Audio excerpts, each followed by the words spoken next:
almost 40 minutes into this interview. We didn't talk about the Steele dossier, and I thought that maybe we would succeed in not mentioning it. But Yeah. I'm bringing it up because I'm really curious to ask you, however many years later and just through your whole career in media, how much faith do you have at this point in time about the American public parsing information intelligently? Less.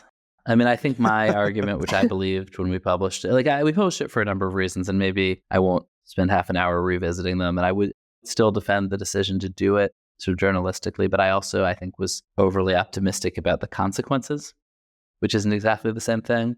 And I do think that we thought, you know what, like here's this unverified dossier, and we're going to say it had become very central to American politics. It was sort of the dark matter of American politics. It wasn't like I just got some weird email with some allegations and threw it on the internet. Had been briefed to 2 presidents, legislators and intelligence officials and lobbyists and journalists all had it and were talking about it and believed it or didn't believe it. Were taking action based on it. And yet, so like kind of everybody was in on it except the people. And I think my view was like, if some US senator can't see it, why can't a doctor or a lawyer or a teacher or a carpenter or whatever? Like, it's not going to burn their eyes out. They have as good judgment as anybody else. And I think I kind of underestimated the extent to which, like, no one's going to read these things. People didn't experience it as like, oh, here are unverified allegations that we need to like wait and see what's real.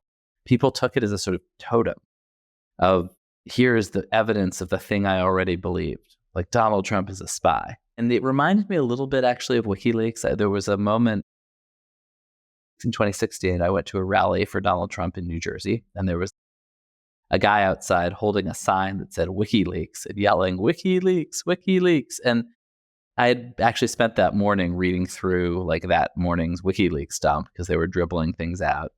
And I was sort of like, excuse me, sir, like, are you particularly interested in like the leaked Goldman Sachs speech or in like the stuff about the United Arab Emirates? And he was just like, what are you talking about? Like, it wasn't about the substance. It was about this as a symbol of Hillary Clinton's corruption. And I think I didn't really understand that.